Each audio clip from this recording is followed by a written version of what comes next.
All right? Wait, can we order anything we want? You can get whatever you want. Whatever we want? Whatever we want, y'all. Let's do it. It's so crispy. I love the Jollibee spaghetti.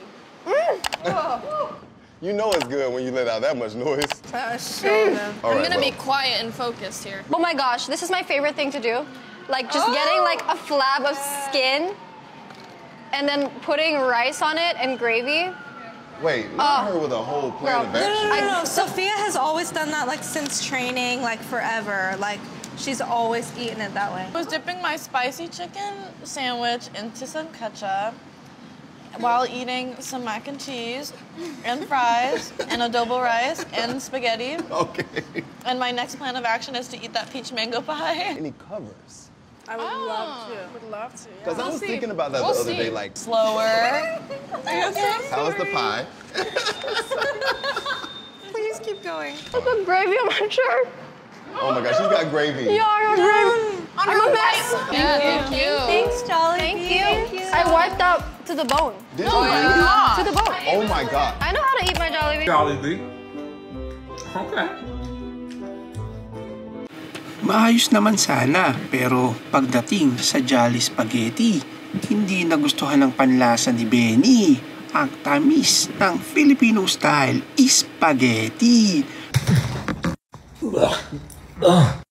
Wait.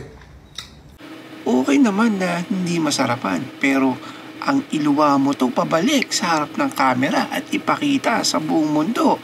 Teka, ano masasabi mo sa ugaling ito, ka-proud? Ruin my night. Ew. It's like, ew. Ooh, Jollibee. Ew. But in the Philippines, where McDonald's has been trying and failing for nearly 40 years to be #1, there's a local chain giving McDonald's a run for its money. Jollibee. Bago tayo magpatuloy, gusto ko lamang pong magpasalamat sa inyong panonood at pag-subscribe. At pag-komento na din para mas masarap ang ating kwentuhan. Siyempre numero 1 sa listahan ng pambansang bubuyog. Nagsimula bilang isang ice cream parlor sa Cubao. Ngayon ay multinational fast food chain na may 1,200 outlet sa buong mundo. Alam mo ba na ang unang Jollibee store na binuksan overseas ay sa Taiwan? Ngunit sarado na ito ngayon. Hindi yan naging balakid sa paglaki ng kumpanya, sapagkat ang pambansang Chicken Joy ay patuloy na lumalawak. Jollibee, the Filipino fast food chain, opened here 2 months ago, but there is still a massive line every day. Begs the question, how many more Jollibees are coming? Mula Pilipinas hanggang Asia, Amerika at Europa, maging sa social media laman ang kabi-kabilang Jollibee mukbang. Oh, you wanna dive right into the chicken? Oh yeah. Let's do that. Well, you supposed to wait for me! Oh my God! Better with flavor, with Potato Corner. It is better with flavor, with Potato Corner. Nagsimula sa isang stall sa SM Mega Mall noong Oktubre 1992. Ang Potato Corner ngayon ay makikita hindi na lamang sa Pilipinas, kundi sa 11 pang bansa sa buong mundo. Nagsimulang magbukas ng stall sa Indonesia noong 2006. Nagpatuloy ang expansion hanggang Estados Unidos noong 2010. At ngayon, mayroon na itong branches sa UAE, New Zealand, Canada at maging sa United Kingdom. What I love about Potato Corner is that it's fresh, it's made to order, just for you, the way you like it. It has so much different flavors and it's really addicting. I love Potato Corner. I love eating at the Potato Corner. My favorite fries is the sour cream and onion. They're not the only ones singing the praises of this Spudlicious phenomenon. Let the laughter, let the fun begin. For all the good times, keep them dry. Alam mo bang hindi na lamang sa mga inuman sa kalsada kilala ang paborito mong tanduay? Dahil as of June 2020, Tanduay was also once again declared as the world's best-selling rum by Drinks International. This is the first time in history that the Philippine brand has been ranked the top-selling rum by the magazine.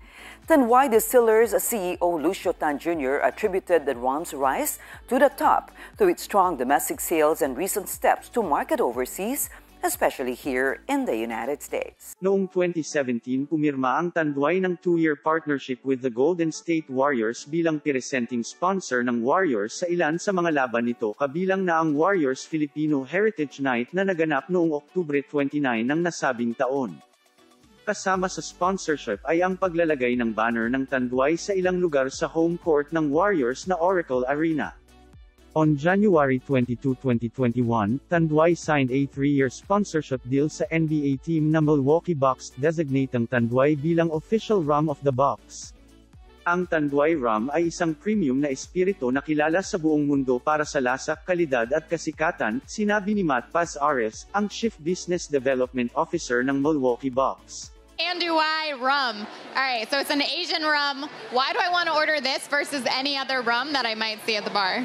Well, Tanduay rum is a 165-year-old company from the Philippines, so it's Philippine rum. Sugarcane, the reason why you would want to drink this rum is because of the sugarcane that it's used. Kung ang Angel's Burger nga, na kahit unang kagat, tinapay lahat, ay nakapagbukas ng branch sa Dubai, anong local Filipino brand ang sa tingin mo malaki ang potensyal na makilala pa sa buong mundo? Comment mo na ka-proud at pag-usapan natin yan. And that is why there is only one, San Miguel. Siyempre hindi mawawala sa listahan ng San Miguel Beer. San Miguel Beer has been brewed since 1890 sa Pilipinas. At noong 1946 humingi ng pahintulot ang La Cigarra to acquire and brew San Miguel Beer sa Europa. At pagdating ng 1953 humiwalay ang La Cigarra sa San Miguel Beer Company sa Pilipinas at naging independent. Hanggang ngayon kilala ang San Miguel Beer as the largest selling beer sa Pilipinas at Hong Kong. At ang counterpart nito sa Espanya ngayon ay kilala sa pangalang Mahao San Miguel ay nangunguna naman sa Spanish beer market.